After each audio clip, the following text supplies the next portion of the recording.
Senhor, nós queremos te agradecer a tua presença aqui. Essa tarde, Pai, nós te agradecemos. Que privilégio que temos de sermos chamados filhos de Deus, o que de fato somos. O que de fato somos filhos de Deus. Nessa tarde eu oro, Pai, para que haja um batismo de filiação, um batismo de paternidade. Que o Senhor venha com a tua palavra, com a tua verdade transformadora. Que o Senhor venha com uma metanoia na nossa mente, mas também venha com a tua presença. Venha com o teu espírito. Venha com o teu toque. Que à medida que nós formos falando, o teu espírito vá agindo, vá tocando, vá curando, vá restaurando, vá transformando, vá fazendo aquilo que só o Senhor pode fazer. Nós estamos aqui por tua causa, Senhor. É somente por tua causa. Toma teu lugar de honra aqui essa tarde. Toma o lugar de honra, a glória que é devida somente ao teu nome. Jesus, nós queremos mais. Nós queremos ser cheios. Nós queremos ser inundados pelo teu amor. Fala conosco. Que esse não seja apenas um culto, mas que seja um divisor de águas na nossa vida. Que seja um antes e um depois.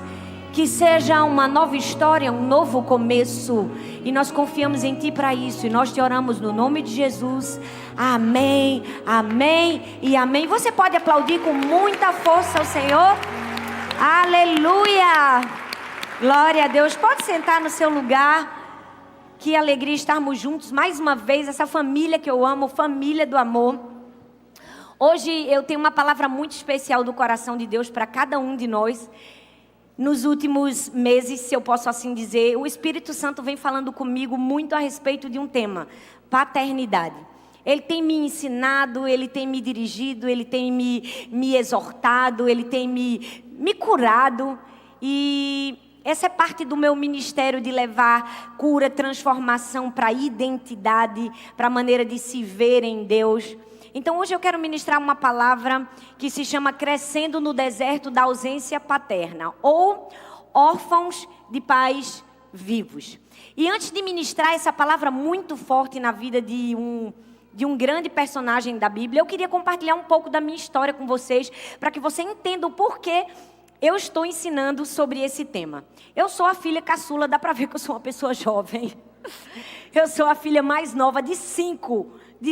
A minha mãe teve 5 filhos. Dona Emília, o nome dela. E, gente, vamos falar a verdade. Porque a pessoa ter um filho hoje em dia é um trabalho. Vamos falar a verdade. Quem é mãe aqui sabe. Ter 2 filhos, gente, é quase que uma faculdade de como dividir o suco na mesma proporção. É ou não é? Mas ter 3, gente, eu posso dizer com todas as palavras, é quase uma missão de guerra. Agora, minha mãe teve 5, gente. Minha mãe foi o tipo da mulher de fé que precisou viver o Salmo 91 todos os dias. Porque ela precisava que Deus desse anjos a respeito dos seus filhos todos os dias. Você é uma mãe assim? Que você diz assim: meu Deus, Deus precisa dar ordens para proteger os meus filhos todos os dias. Amém? Não tem não? Meu Deus, como os filhos de vocês são bonzinhos. Amém, gente? Pois bem, minha mãe foi essa mulher de fé. Mas quando eu tinha 3 aninhos de idade, muito novinha, o homem que deveria ajudar a minha mãe nessa missão, né, tão difícil que é criar 5 filhos, ele abandonou a casa e foi viver com uma nova família. A minha mãe foi na nossa casa de praia e ela viu, né, a traição do meu pai. E ele não somente a traiu, como ele abandonou toda a família e foi viver com a amante e uma nova família que estava constituindo. Pelo fato de eu ser muito pequenininha, eu não tenho lembranças e memórias afetivas com meu pai. Nenhuma. Então eu fui aquela criança como a maioria de grandes, como a grande parte de todos nós que somos brasileiros. Eu costumo dizer que o Brasil é um país órfão, infelizmente. Eu cresci todos os dias e todos os anos sem a figura paterna. Eu era aquela filha que na festa da escola e da igreja entregava a caneta, a gravata, o lenço para minha mãe, porque eu não tinha um pai. Eu sempre fui aquela criança que apresentava a música, o jogral, na escola, na igreja, para o pai das outras crianças, porque o meu pai não estava ali, né, na plateia para me ouvir. E era muito duro, porque ano após ano eu vivia essa ausência. Né? Não tinha nenhuma ligação no dia do meu aniversário, eu esperava uma lembrança, mas ela não vinha. Então foi nesse meio que eu perdi a figura paterna mais importante da minha vida. Foi a primeira perda que eu tive. Logo em seguida, o meu tio Lauro, que era o irmão da minha mãe, ele se fez mais presente na nossa família, como uma figura paterna, como alguém de autoridade, como uma figura masculina, para trazer esse apoio que eu e meus irmãos precisávamos. Mas ainda muito pequenininho, meu tio foi para a fazenda, pagaram os trabalhadores, e num dia, né, fazendo esse caminho, ele sentou-se na rede da fazenda que estava em obras, e ele pegou a Bíblia para ler. Ele era um grande homem de Deus, um homem bom, um homem íntegro, um homem fiel ao Senhor. E ele sentou para ler a Bíblia. E quando ele sentou para ler a Bíblia, a pilastra que segurava a rede, né, a coluna, caiu por cima dele e ele morreu de maneira muito trágica. Aquela foi a minha segunda perda paterna. Era a segunda figura de pai que havia ido embora da minha vida.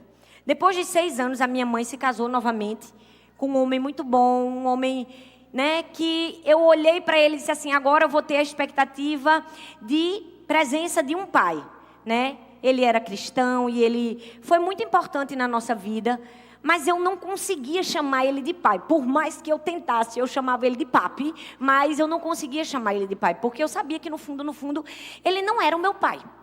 E apesar de ter vivido bons anos com meu padrasto, ele ter sido uma pessoa muito boa para a gente, depois de alguns anos ele teve um câncer no pulmão e também veio a falecer.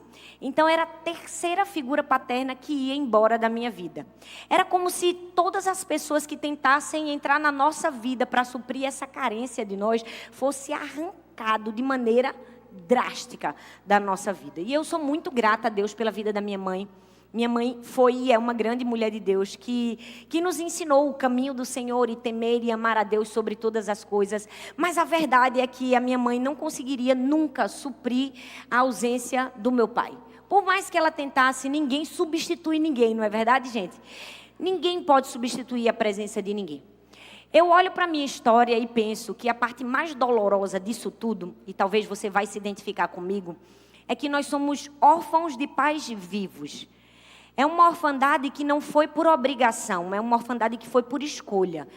O pai escolheu deliberadamente sair da nossa vida. Escolheu deliberadamente não ser pai, porque ele quis. E hoje eu quero contar a história de uma pessoa que também viveu isso na Bíblia. O nome dele era Ismael. Nós vamos ver na história de Ismael dificuldades e lições para que a gente aprenda e para que a gente entenda a nossa filiação em Deus. É muito importante não somente a gente entender que passamos por dores e aflições, mas entender que há um caminho de cura para a gente. Há um caminho de restauração. Amém, gente? Amém, gente?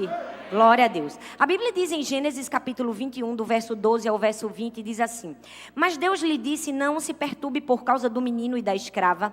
Atenda tudo o que Sara lhe pedir, porque será por meio de Isaque e sua descendência que há de ser considerada. Mas também do filho da escrava farei um povo, afinal ele é o seu descendente. Na manhã seguinte, Abraão pegou alguns pães e uma vasilha de couro cheia de água e entregou-os a Agar. E tendo colocado nos ombros dela, despediu-a com o menino. Ele se pôs a caminho e ficou vagando pelo deserto de Beceba.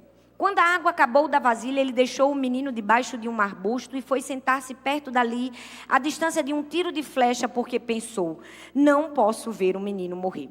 Sentado ali perto, começou a chorar e Deus ouviu o choro do menino e o anjo de Deus no céu clamou e disse, Agar, o que a aflige? Não tenha medo. Deus ouviu o menino chorar. Lá onde você o deixou, levante-se, pegue o menino pela mão, porque dele farei um grande povo. Então Deus lhe abriu os olhos e ela viu uma fonte. Foi até lá, encheu de água a vasilha e lhe deu de beber ao menino. E Deus estava com o menino e ele cresceu, viveu no deserto e tornou-se flecheiro.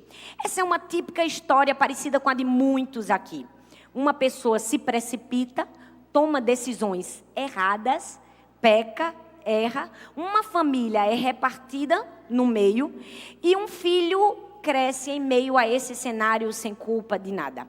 A Bíblia conta a história de Ismael. Ismael foi uma criança que cresceu no meio dessa escassez, desse enxame de problemas. O primeiro cenário que a gente vai ver na vida de alguém que experimenta a orfandade é exatamente isso. o abandono. Todo mundo quer ouvir a história, né, de cicatriz e de cura das pessoas, mas para você conhecer a história da cicatriz das pessoas, você precisa deixar ela falar como foi a ferida, deixar ela falar como foi a dor. Hoje nós vamos deixar Ismael contar para a gente, e não somente Ismael, eu também, contar como foi a história de dor que ele viveu. Abraão e Sara não poderiam ter filhos, esse era um primeiro problema, um problema do casal. Mas Deus prometeu que daria a eles um filho biológico. Só que eles resolveram não esperar, se precipitaram e nasceu Ismael. Um segundo problema que não tinha nada a ver com Ismael. Ele não tinha culpa nem de Abraão e Sara não poderem ter filhos, também não tinha culpa de eles terem se precipitado. E por fim, Abraão não soube gerir a tensão entre Sara e sua escrava. E pela terceira vez, mesmo sem culpa, ele precisou ouvir do seu próprio pai: vocês vão embora daqui. Sim, Ismael foi mandado embora para o deserto. Eu não sei o que se passou na cabeça daquele jovem, mas eu posso pensar e dizer a você, com certeza ele experimentou uma dor muito grande. Porque ser abandonado pela figura paterna gera dor. A ciência prova isso. Que a mesma área do cérebro que é ativada quando a gente sente dor física, como um corte, como um trauma, como uma fratura, é ativado quando a gente é rejeitado. E foi exatamente isso que Ismael experimentou. Mas eu quero chamar a atenção a você a várias facetas do texto, a vários momentos do texto e quantas lições tão preciosas ela nos ensina. O primeiro diz assim, ó, na manhã seguinte, fala comigo, na manhã seguinte. Não, gente, vamos falar com vontade? Na manhã seguinte. Abraão pegou alguns pães e uma vasilha de couro cheia de água e entregou-os a Agar. E tendo colocado nos ombros, despediu-a com o menino. Você percebeu que no momento em que Sara não aceita mais a presença de Ismael dentro de casa, ela pede a Abraão que o abandone no deserto. E ele faz isso quando? Na manhã seguinte. Ele não pensa, ele não pondera, ele não espera, ele simplesmente abandona aquela criança no deserto na manhã seguinte. Agora eu quero que você se lembre quem era Abraão. Abraão era um homem rico, cheio de terras, cheio de posses, muito dinheiro. Ele não somente abandona na manhã seguinte, ele abandona com o quê? Com alguns pães e um odre de água. Apenas um odre de água. Eu fico imaginando o coitado de Ismael. Ele deve ter pensado, meu pai tinha tudo e me entregou apenas migalhas. Todo mundo que já sofreu com a ausência paterna em algum momento já ouviu essa frase na sua mente, só que de uma outra maneira. Meu pai tinha tudo, mas me ofereceu apenas migalhas. Meu pai tinha todo o tempo e me ofereceu apenas migalhas. Meu pai tinha todo o amor, me ofereceu apenas migalhas. Mas eu vim aqui essa noite para te dizer que se o teu pai terreno te ofereceu apenas migalhas, o teu pai celestial oferece um banquete para você. Eu amo que o nosso pai celestial nos oferece um banquete. Ele nos convida a sentar à mesa e não somente nos convida a sentar à mesma, ele serve o nosso prato preferido. Porque ele nos conhece, ele é o nosso pai. Ele senta, ele ouve as nossas histórias, ele não se cansa de ouvir as nossas histórias, porque ele é a figura perfeita de pai. O texto diz, na manhã seguinte, ele recebe apenas alguns pães e um pouco de água em um odre de vasilha. Mas perceba também que o texto diz uma outra coisa. O texto diz que Abraão colocou nos ombros de Agar. Nos ombros de Agar. Eu leio esse texto e percebo que um pai que abandona uma família faz a mesma coisa. Ele coloca nos ombros de outro a responsabilidade que era dele. E talvez você pode estar pensando, pois é, aconteceu isso comigo. O meu pai colocou nos ombros da minha mãe a responsabilidade que era dele. Minha mãe teve que ser mãe, pai, tia, avó, provedor, teve que ser tudo. E isso também aconteceu na minha vida. Nos ombros de minha mãe foi colocada a responsabilidade que não era só dela. Mas deixa eu te falar uma coisa. A gente pensa que fica só nos ombros de alguém. Na verdade, o filho sente o peso da responsabilidade. Mesmo não tendo sido colocado nos ombros dele, ele vai sentir o peso. Ele sente o peso, ele carrega. Por quê? Porque todo órfão de pai, ele carrega um peso. E entre os muitos pesos que ele carrega, um deles é o peso da culpa. Por quê? Porque ele se sente tão frustrado pelo pai ter ido embora. Ele disse assim, que culpa tenho eu? O que foi que eu fiz para o meu pai me abandonar, para o meu pai ter ido embora? Eu imagino Ismael pensando, se eu não tivesse nascido, nada disso tinha acontecido. A culpa é minha.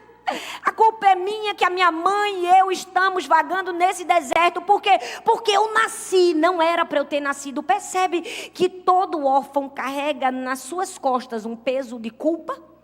Mas não somente um peso de culpa, carrega nas suas costas também um peso de medo.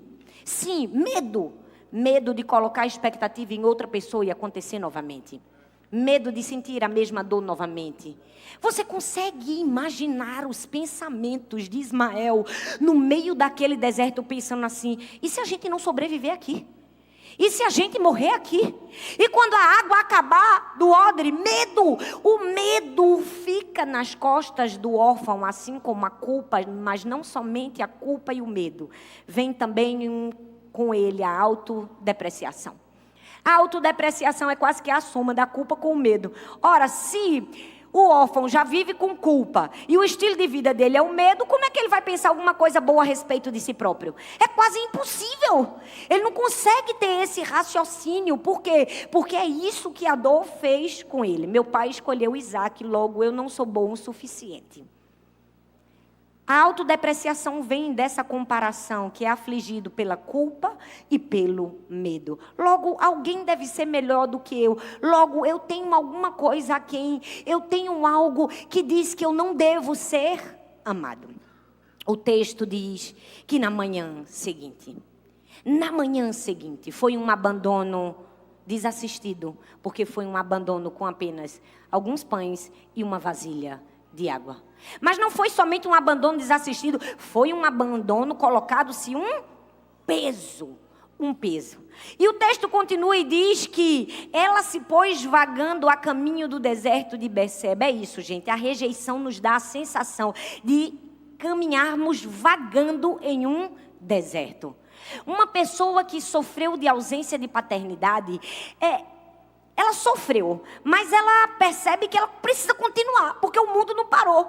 Apesar da gente querer que o mundo parasse para nos afagar na nossa dor, o mundo não para, a gente tem que continuar caminhando. E por mais que a gente esteja caminhando, no fundo, a gente caminha, mas a gente não está caminhando. A gente está caminhando com uma sensação de estar vagando, ou seja, uma sensação de estar perdido sem direção. Por quê? Porque é a figura do pai que dá direção. É a figura do pai que dá destino. Então o filho órfão, ele carrega sem destino, sem orientação, ele está vagando no deserto. Você já se sentiu assim? Como se você estivesse caminhando, mas a sua sensação é de estar perdido, vagando no deserto. Sabe o que eu mais amo nessa história é que, por mais que o pai terreno de Ismael tivesse negado a ele o presente da intimidade, Deus abriu para ele um caminho para que aquele moço o conhecesse no deserto. É verdade, quando somos enviados para um deserto da rejeição, é ali que conhecemos a Deus de uma maneira que não conhecíamos antes. O deserto é uma oportunidade de conhecer a Deus como nunca conhecemos. E às vezes a gente percebe o deserto como algo muito negativo de Deus, mas eu preciso te dizer, Moisés viveu 40 anos em um palácio e nunca nem sequer ouviu a voz de Deus, mas foi no deserto que ele viu a Deus face a face. A Bíblia fala de João. Oh, gente, aquele homem tão cheio do Espírito Santo. Era filho de sacerdote, mas não foi no templo que ele revelou a glória de Deus. Foi aonde? Foi no deserto. No deserto, eu preciso te dizer, o deserto não é um lugar apenas de sermos abandonados pelo homem. O deserto é um lugar de sermos acolhidos por Deus.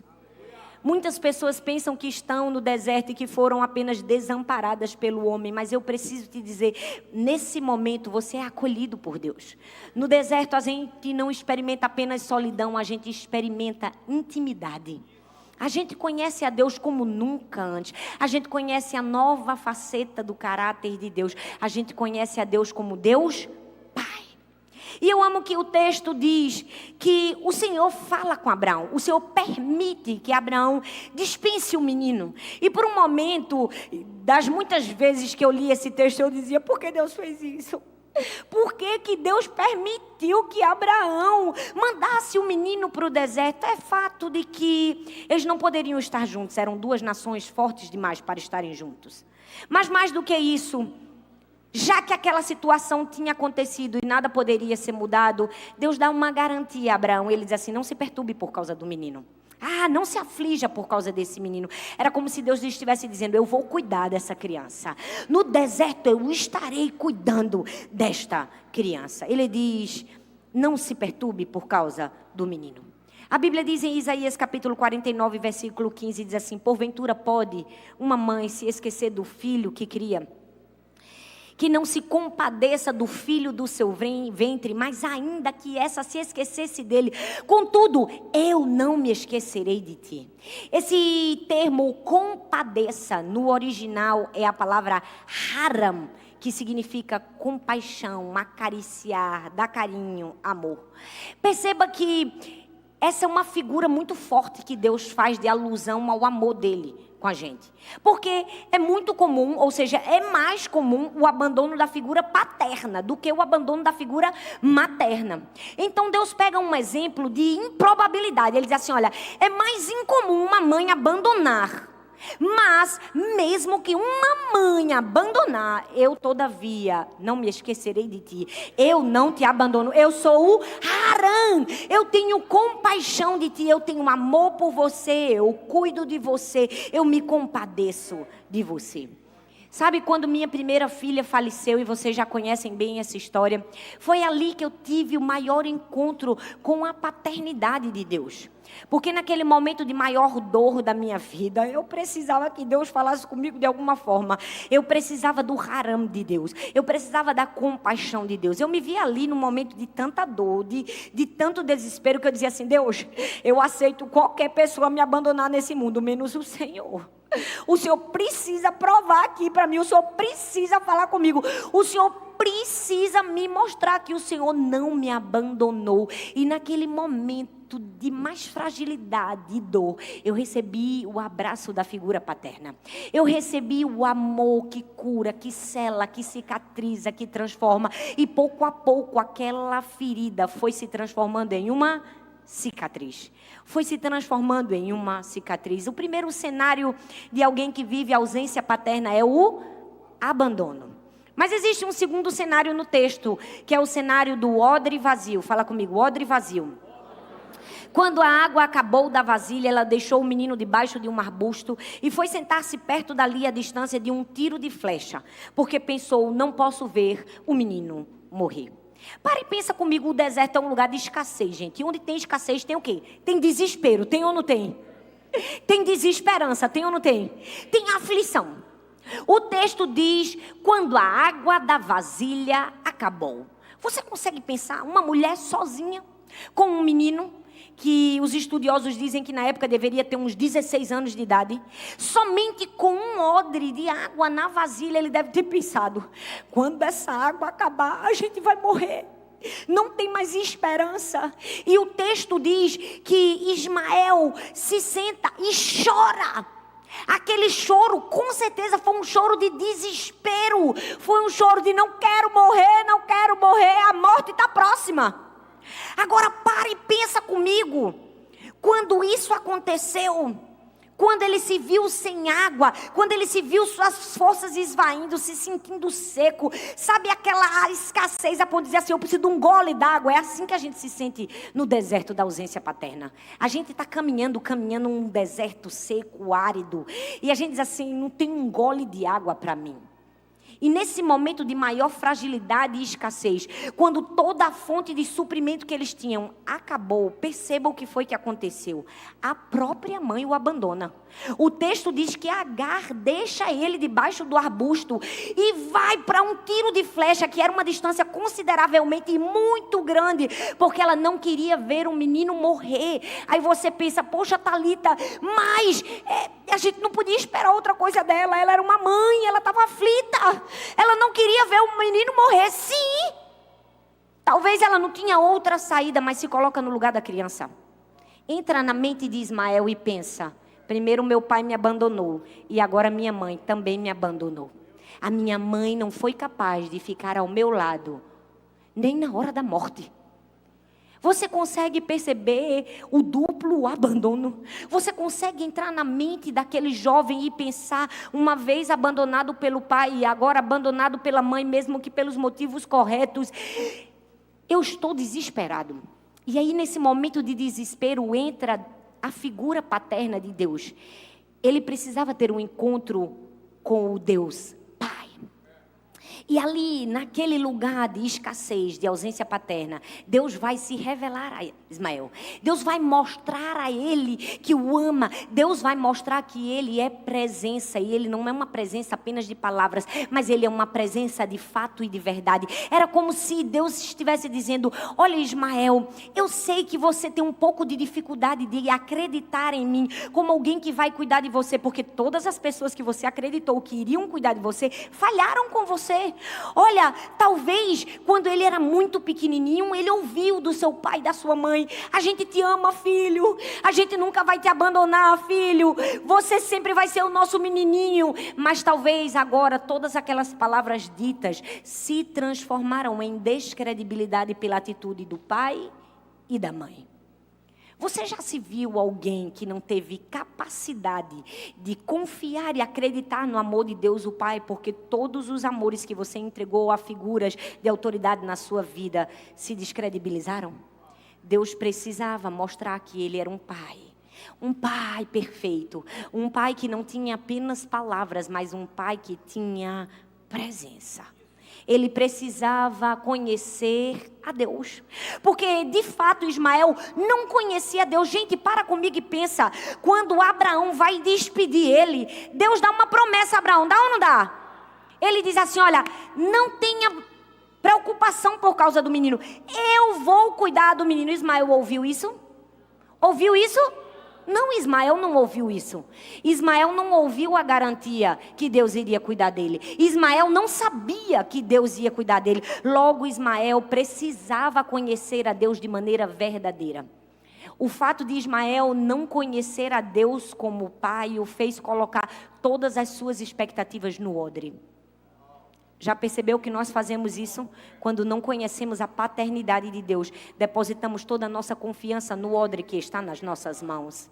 E às vezes, quando a água do odre acaba, a gente entra em desespero. Nós precisamos transferir toda a expectativa que está no odre para a fonte que nunca se esgota, para o abastecimento inesgotável, para os rios de água viva. Por que a gente precisa de um odre se a gente tem uma fonte? Então Deus, o próprio Deus, olha para Agar e disse: perceba a fonte. Deus diz: ei, Agar, eu mando um anjo aqui para você enxergar a fonte que não vai deixar você morrer nesse deserto, a fonte que vai te dar a água para encher essa vasilha quantas vezes forem necessárias. Ei, nós precisamos entender que quando as nossas expectativas estão no odre, não na fonte, seremos frustrados. Mas quando olharmos para a fonte que nunca se esgota, receberemos a água que precisamos. Talvez você possa me perguntar: não estou entendendo o que significa o odre. Eu vou explicar. O odre é tudo aquilo que nós colocamos, a nossa expectativa que vai suprir a nossa vida, que não seja o Senhor. O odre, às vezes, é uma figura importante de autoridade na sua vida, um líder. O odre, às vezes, é um filho, um marido. O odre às vezes é uma necessidade por títulos, uma necessidade por dinheiro. O odre é qualquer coisa que transferimos para aquilo que só Deus podia suprir. Se você pensar bem aí, se você puxar nas suas memórias, se você sofreu de ausência paterna, você vai perceber que em algum momento da sua vida você transferiu toda a sua expectativa para um odre, para outra pessoa que poderia suprir o amor que só Deus pode suprir na sua vida. Eu fiz isso também, infelizmente. Eu fiz o que a psicologia chama de transferência. É quando você transfere para uma figura do seu presente, do seu convívio, uma figura do seu passado. Isso é feito de maneira simbólica, inconsciente. Mas você faz isso. E isso pode ser muito bom para o teu processo de cura, mas também pode piorar ainda a tua dor. Porque se você faz essa transferência para uma pessoa que não pode suprir essa expectativa, uma ferida que era de grau 1 se transforma numa ferida de grau 3. Se você supre a expectativa de amor e de aceitação para uma pessoa que não consegue suprir, tua dor aumenta. E eu fiz isso, eu transferi essa necessidade de aceitação e de amor para a figura de um líder que me devolveu desprezo. E aquilo que para mim era uma dor, se transformou numa dor ainda maior. Lá estava eu, assim como Ismael, no deserto da escassez emocional. Você já se viu assim? No deserto da escassez emocional? Sabe, eu preciso te dizer que nós nos frustramos com essas pessoas. Nós nos frustramos tanto com as transferências que fazemos, porque as pessoas, elas são como um odre. Elas podem nos suprir até determinado momento, mas a única pessoa que pode nos suprir ao resto da jornada é a fonte que não se esgota, é o Senhor Jesus. Sabe, a gente pode ser suprido por pessoas apenas por um tempo, mas a única pessoa que é capaz de nos suprir até o fim da jornada é o Senhor. Deus estava dizendo, é no momento que a água do odre se acaba, que eu te ensino a depender de uma água que não tem fim. É no momento que a água do odre se acaba, que eu te ensino a perceber a fonte inesgotável de abastecimento que sou eu, a fonte de águas vivas. É no momento que a água do odre acaba, que o Senhor nos leva a um nível maior de dependência nele. De entender que aquilo que os homens não podem fazer, Deus pode fazer. Por quê? Porque se o Pai terreno nos deixa com odre vazio, o nosso Pai celestial pode nos prover. O texto continua e diz assim, sentado ali perto, começou a chorar. E Deus ouviu o choro do menino. E o anjo de Deus no céu chamou Agar e lhe disse, o que lhe aflige, Agar? Não tenha medo. Deus ouviu o choro do menino, lá onde você deixou.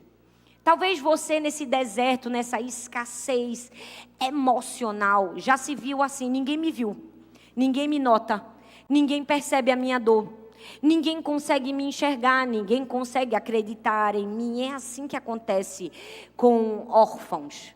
Mas o texto diz que Deus ouviu o menino chorar.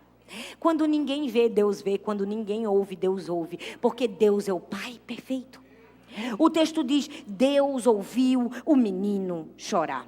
Ismael precisava de uma provisão de Deus. E Deus não ignorou o choro. Deixa eu te dizer uma coisa. Deus não ignora o teu choro. Ele conhece a tua necessidade. E não somente isso. Ele vai até o teu encontro com provisão. Ele diz assim, Agar, eu preciso que você perceba que você precisa se levantar. Eu fico pensando, gente, Deus ouviu o choro do menino em pleno deserto. Se eu chorar agora aqui nesse microfone, com certeza uma pessoa que está a 5 quilômetros de distância de mim não vai ouvir o meu choro. E se eu desligar esse microfone e chorar sem o microfone, talvez quem está lá na ponta da igreja não consiga ouvir. Mas o texto diz que no meio da imensidão do deserto, da areia, onde não se tinha uma alma vivente, onde não se tinha ninguém, Deus ouviu o choro do menino. Por que Deus ouviu o choro? Porque só ouve o choro quem está perto. Deus é aquele que está perto de você. Deus não está no céu com um binóculo imaginando os seus filhos. Deus é um Deus que caminha lado a lado com seus filhos na hora da dor. Ele é o Pai que enxerga o que ninguém enxerga. Ele é o Pai que escuta o que ninguém escuta. Ele é o Pai presente. Ele é o Pai que está. O texto diz, Deus ouviu o choro. Só ouviu o choro porque estava perto. Quantas vezes nos achamos sozinhos nos desertos da vida? Quantas vezes pensamos, Deus me abandonou, nessa dor, nessa aflição? Não, o texto diz, Deus está ouvindo o seu choro porque Ele está perto. A proximidade. Eu amo que no meio de uma tempestade, quando Paulo se via sozinho, desesperado, todo mundo querendo morrer, aparece um anjo e ele diz assim, ó, um anjo do Deus a quem eu sirvo e a quem eu pertenço me apareceu. Ou seja, era Deus dizendo, Paulo, eu estou aqui, eu enxergo você no meio desse barquinho turbulento. Deus está sempre próximo de nós, não importa a dor e a aflição que a gente possa vivenciar. Ele ouviu o choro do bebê. E por fim, o terceiro e último cenário de orfandade é a promessa. Abandono, odre vazio e promessa. Fala comigo, promessa. Mas Deus lhe disse também: do filho da escrava farei um povo, afinal ele é seu descendente. E perceba algo muito especial que Deus falou comigo aqui nesse texto. Ele disse assim: do filho da escrava. Quem foi que chamou Ismael de filho da escrava? Foi Sara. Sara fazia questão de dizer que ele era o filho da escrava. Você percebe que esse era o estigma que ele tinha? O filho da escrava. Você consegue perceber a dor daquela criança de dizer: eu sou apenas o filho da escrava, o filho da escrava abandonado e rejeitado. Então Deus diz: ele é descendente. Eu quero lembrar para você, Abraão, que ele é o seu descendente. Eu não sei quem foi que te chamou de filho da escrava. O teu Pai Celestial diz: é descendente, é filho. O filho da escrava, ele diz: o filho da escrava não, o seu descendente. Era como se Deus estivesse dizendo: a minha bênção acompanha os meus filhos. Não importa a circunstância, não importam as palavras que disseram. A minha palavra é a final, é a minha palavra que prevalece. Deixa eu te dizer, se você foi amaldiçoado nessa vida pelo seu pai, pela sua avó, pela sua tia, por algum parente, por qualquer pessoa, por qualquer figura de autoridade, você pode ter sido chamado de incapaz, de burro, de não vai dar pra gente, não vai prestar. Não importa a maldição que você recebeu, a palavra que conta no fim é a palavra de Deus. Ele diz: você não é filho da escrava, você não é nada disso que disseram a seu respeito, você é descendente, você é filho, filha. É isso que você é, filho, filha. A minha bênção acompanha os meus filhos. Tudo isso que eu vivi, que eu experimentei, é porque eu conheci apenas uma face de Deus. Eu conhecia o Deus Senhor, mas eu precisava conhecer o Deus Pai. Talvez você está aqui hoje, talvez você já é cristão há muitos anos, talvez você já leu a Bíblia 10 vezes, 100 vezes, talvez você já cansou até de esquentar esse banco da cadeira, e talvez você não se percebe, você só conhece a Deus como Senhor na sua vida. Hoje é o dia que você vai conhecê-lo como Deus Pai, porque durante 20 e poucos anos da minha vida, foi assim que eu conhecia o Deus Senhor. Até que eu tive um encontro com Deus Pai há uns 12 anos atrás. E aquele encontro com Deus Pai mudou a minha vida. Eu conheci a minha verdadeira identidade. Eu conheci a minha filiação em Deus. E conhecendo a minha filiação e a minha identidade, eu me transformei em uma mulher que leva milhares de mulheres e milhares de pessoas a conhecerem a sua verdadeira identidade e a sua verdadeira filiação em Deus. Nós precisamos ser alguém que encontra a nossa filiação e revela ela a outras pessoas. Sabe por quê? Porque, infelizmente, temos uma mentalidade de escravos, de servos. E tendo uma mentalidade de escravo e de servos, não conseguimos ter um comportamento de filho. Deus quer que você tenha comportamento de filho. Porque quando você conhece o Deus que você serve, você não precisa fazer para ser. Você faz porque é diferente. Porque você teve um encontro com o seu Pai. E naquele lugar de abandono eu tive um encontro com Deus, o Pai. Eu ouvi todas as palavras que eu precisava ouvir do meu Pai, eu nunca ouvi. Eu ouvi Deus dizendo: Thalita, não é a circunstância que diz quem você é. Hoje você pode estar nesse deserto, nessa escassez, nesse luto, nessa perda, nessa dor, nessa aflição que você pensa que não vai ter fim. Mas eu preciso te dizer: você vai ser grande, farei de você um grande povo. Vou te abençoar, vou engrandecer o teu nome. Eu ouvi o meu Pai me dizer palavras de bênção. Eu ouvi o meu Pai afirmar a minha identidade. E eu preciso te dizer: você vai viver essa experiência também. Sabe por quê? Porque Deus vê valor. O texto diz: Deus estava com o menino, ele cresceu, viveu no deserto e se tornou flecheiro. Por que que aquele menino sobreviveu no deserto? Porque o texto diz: porque Deus estava com ele. Não se engane. Não se engane, a gente só consegue sobreviver nos desertos da vida por causa da presença de Deus. É a presença de Deus que estava com o menino. De todas as heranças que nós recebemos de Deus, e são muitas, a maior delas é o acesso à sua presença. Deus nos dá o acesso à sua presença, é o que nos torna filhos. Esses dias eu preguei sobre isso, o poder da presença de Deus. Assista essa mensagem, porque nós precisamos entender que o maior presente, a maior herança que Deus nos dá é o acesso à sua presença. Então, o acesso à sua presença fez Deus mandar um anjo olhar para Agar e dizer: Agar, o que te aflige? Quando Agar abandona o filho, o anjo diz: levante-se agora, tome o menino pela mão e levante aquele menino, porque ele não vai morrer no deserto. Ei, eu amo que Deus não apenas se compadece de nós. Deus não é um Deus apenas compassivo, mas passivo. Ele é um Deus que se compadece e faz alguma coisa. Ele diz: levante-se, você não vai morrer. Eu vim aqui para te levantar. Eu não vim apenas para ter pena de você. Eu vim para dizer: você vai crescer, você vai ser grande. Amém, gente? Meu Deus, você deveria vibrar. Eu estou acostumada a pregar aí no Brasil todo, não ter esse tipo de reação que vocês têm aqui. Me perdoa te dizer. Porque é muito ruim. Você já viu quando uma pessoa bate uma palma e ninguém bate? Ela fica: porque eu bati essa palma, meu Deus. Que vergonha, meu Deus, que eu bati essa palma. Então o que é que a gente faz? Quando uma pessoa bate uma palma, todo mundo bate junto. Ah, mas eu não gostei, em solidariedade, vai junto. Entende? Mas deixa eu te dizer... Se a palavra de Deus não causa um frisson dentro de você, se a Bíblia, se as verdades inerrantes da palavra de Deus, se a cura que emana da palavra de Deus, se a restauração que emana da palavra de Deus te faz ficar indiferente, me desculpa, você precisa rever sua fé e seu amor pelo Senhor. Porque eu estou aqui, eu preguei 6 vezes durante 1h30 cada uma. Eu passei a madrugada no avião, eu cheguei na minha casa, brinquei com a minha filha, eu não dormi. Eu estou aqui pregando e eu preciso que você saiba: ei, há uma restauração de Deus para você, mas não é desse jeito que você recebe, não. Não é desse jeito.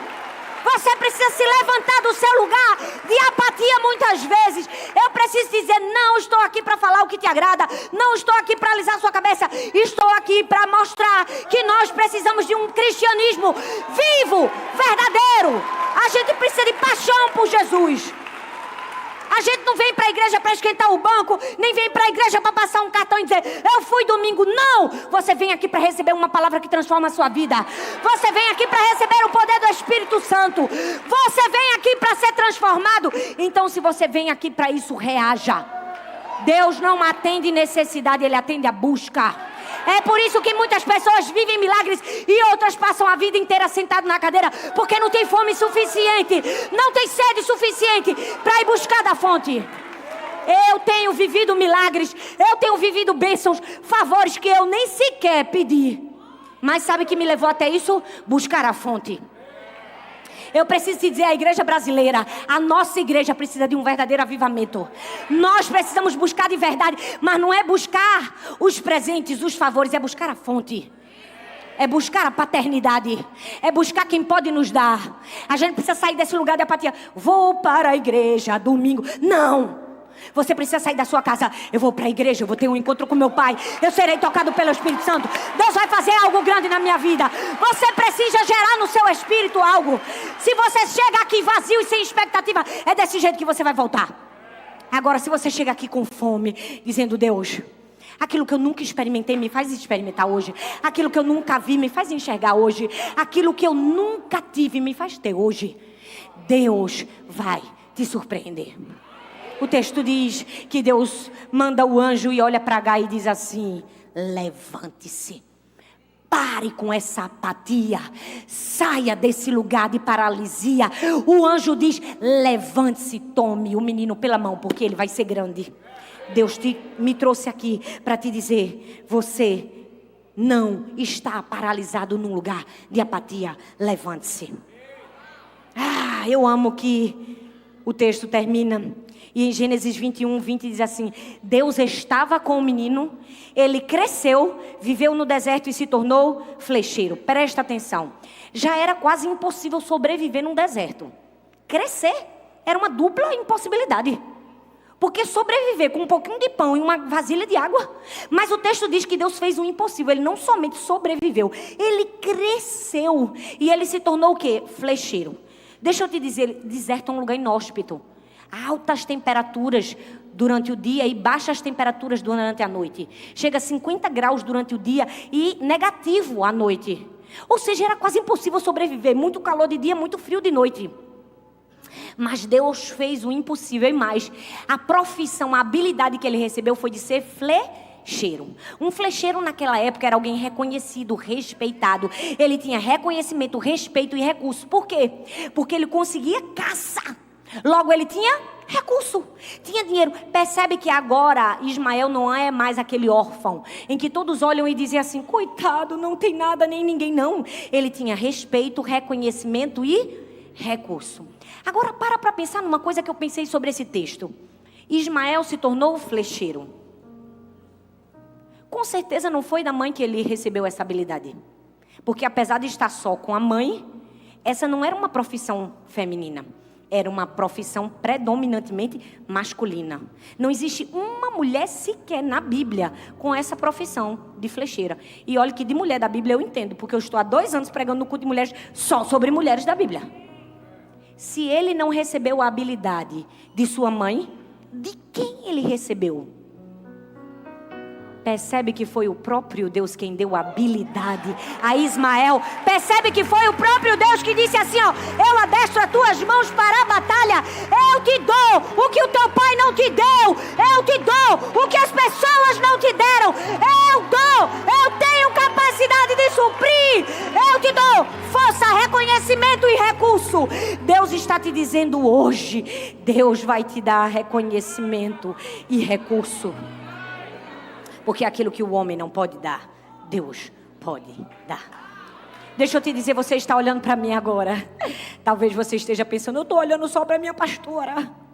Uma mulher pequenininha de 1,60 m, nordestina, que fala 8 palavras a cada 2 segundos. Não. Você está olhando uma Ismael.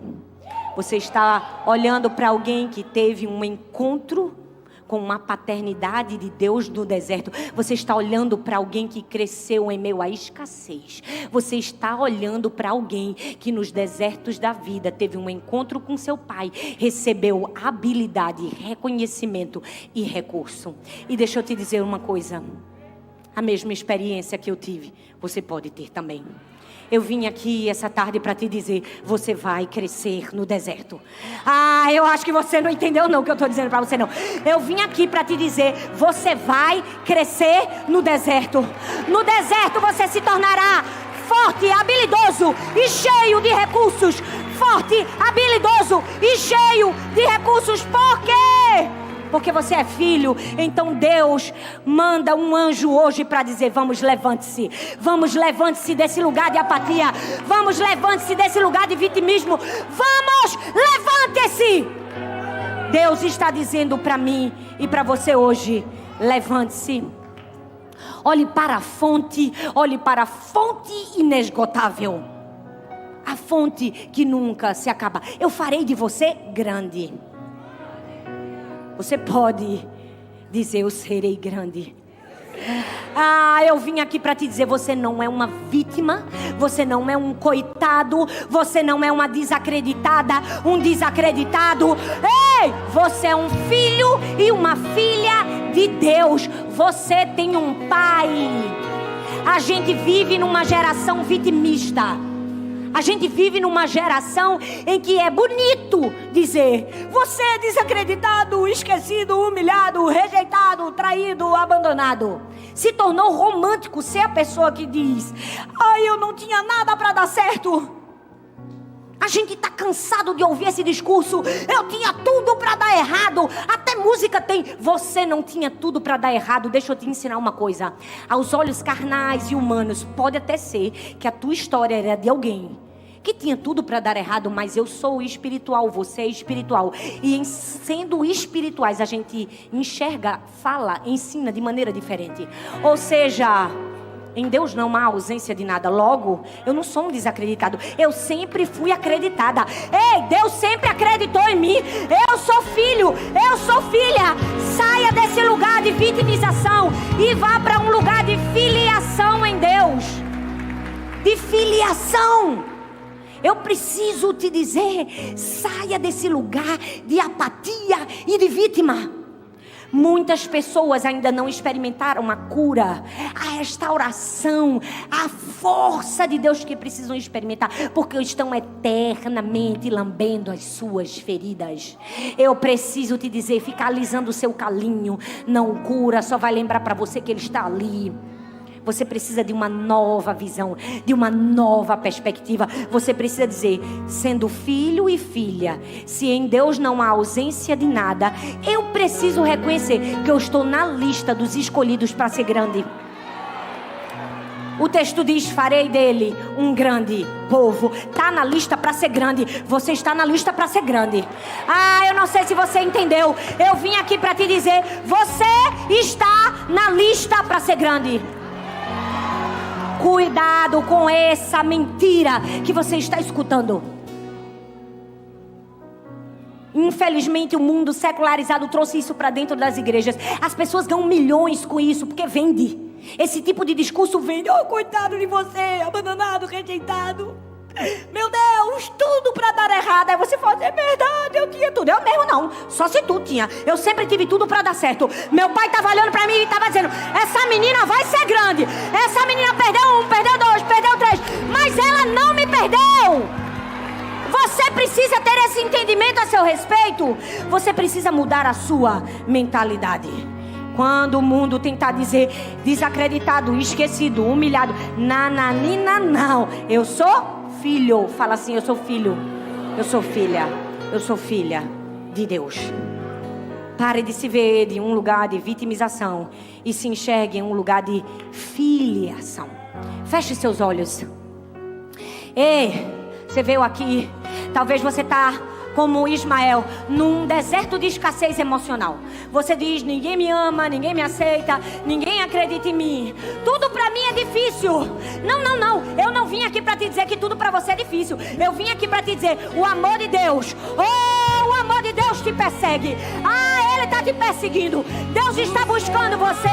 Oh, muda a tua mentalidade. Muda a tua perspectiva. Você não é uma vítima. Você é um filho, uma filha de Deus. Oh, o seu amor, o seu amor. Você pode dizer isso? Oh,